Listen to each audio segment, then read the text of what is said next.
Welcome to Ria's kitchen. Hi అండి, అందరూ ఎలా ఉన్నారు? బాగున్నారా? ఈరోజు స్పెషల్ కాజు చికెన్ కర్రీ.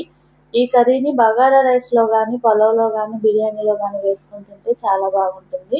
మీరు కూడా ఇలాగే చేసుకోవాలనుకుంటే ఈ వీడియోని లాస్ట్ వరకు స్కిప్ చేయకుండా చూడండి. ఒక టిప్ చెప్తాను. అంతకంటే ముందుగా ఈ వీడియోని లైక్ చేయండి, షేర్ చేయండి, సబ్స్క్రైబ్ చేయండి. ముందుగా బాండీ తీసుకుని 6 స్పూన్ల నూనె వేసుకుని కొద్దిగా కాగిన తర్వాత జీడిపప్పు వేసుకుని వేయించుకోవాలి. జీడిపప్పు కొద్దిగా దోరగా వేగిన తర్వాత తీసి పక్కన పెట్టుకోవాలి. అదే నూనెలో షాజీరా, చెక్క, లవంగ, యాలక్కాయ, బిర్యానీ ఆకు వేసుకోవాలి. అలాగే కట్ చేసి పెట్టుకున్న ఉల్లిపాయలు, పచ్చిమిర్చి వేసుకుని వేయించుకోవాలి. ఇవి కొద్దిగా వేగిన తర్వాత బ్రౌన్ కలర్లో వచ్చిన తర్వాత వీటిలో కరివేపాకు, కొత్తిమీర వేసుకుని వేయించుకోవాలి. వీటిని బాగా కలుపుకొని దీనిలో అల్లం వెల్లుల్లి పేస్ట్ వేసుకోవాలి. ఇక్కడే మీకు ఒక టిప్ చెప్తాను చూడండి. ఈ అల్లం వెల్లుల్లి పేస్ట్లో పచ్చిమిర్చి, కొద్దిగా జీడిపప్పు వేసుకుని మిక్స్ పట్టుకుని వేసుకుంటే కర్రీ అనేది చాలా బాగుంటుంది. టేస్ట్ కూడా చాలా బాగా వస్తుంది. చూడండి, ఇలాగా అల్లం వెల్లుల్లి పేస్ట్ పచ్చివాసన పోయేంత వరకు వేయించుకోవాలి. తర్వాత మనం కట్ చేసి పెట్టుకున్న టొమాటో ముక్కలను వేసుకుని కొంచెం సేపు మగ్గించుకోవాలి. టొమాటో ముక్కలు మగ్గిన తర్వాత ఇలా చికెన్ వేసే ముందు ఈ చికెన్ని ఉప్పు, పసుపు వేసుకుని శుభ్రంగా కడుక్కోవాలి. ఇలా కడుక్కోవడం వల్ల నీసు వాసన అనేది ఉండదు.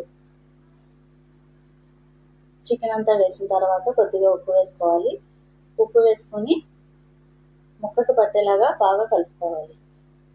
ఇలా కలుపుకున్న తర్వాత దీనిని ఒక 5 నిమిషాలు మగ్గనివ్వాలి.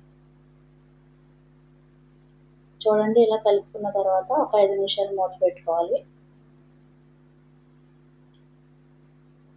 5 నిమిషాల తర్వాత ఓపెన్ చేసి చూద్దాం.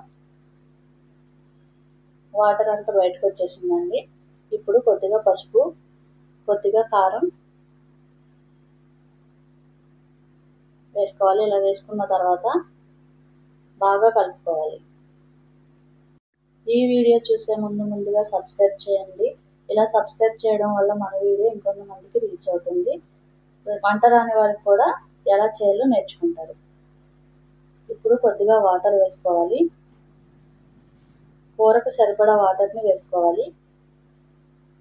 అంతా బాగా కలుపుకున్న తర్వాత ఒక 10 నిమిషాలు మూత పెట్టి ఉడికించుకోవాలి. 10 నిమిషాలు అయిపోయిందండి. మన కూర దగ్గరికి వచ్చేసింది. ఇప్పుడు మనం వేయించుకున్న జీడిపప్పు వేసుకుందాం. అలాగే మసాలా పౌడర్ని కూడా వేసుకుని బాగా కలుపుకొని కొద్దిగా కరివేపాకు, కొత్తిమీర కూడా వేసుకుని బాగా కలుపుకోవాలి. అంతేనండి, సింపుల్. మన కాజు చికెన్ కర్రీ రెడీ అయిపోయింది. నేనైతే ఈ కర్రీని బగారా రైస్లో ట్రై చేశానండి. దీనిని పలావ్లో, బిర్యానీలో కూడా ట్రై చేయొచ్చు. చాలా అంటే చాలా బాగుంటుంది. నాకైతే ఈ కర్రీ చాలా సూపర్గా వచ్చిందండి. మీరు కూడా ఒకసారి ట్రై చేసి చూడండి. Thank you for watching.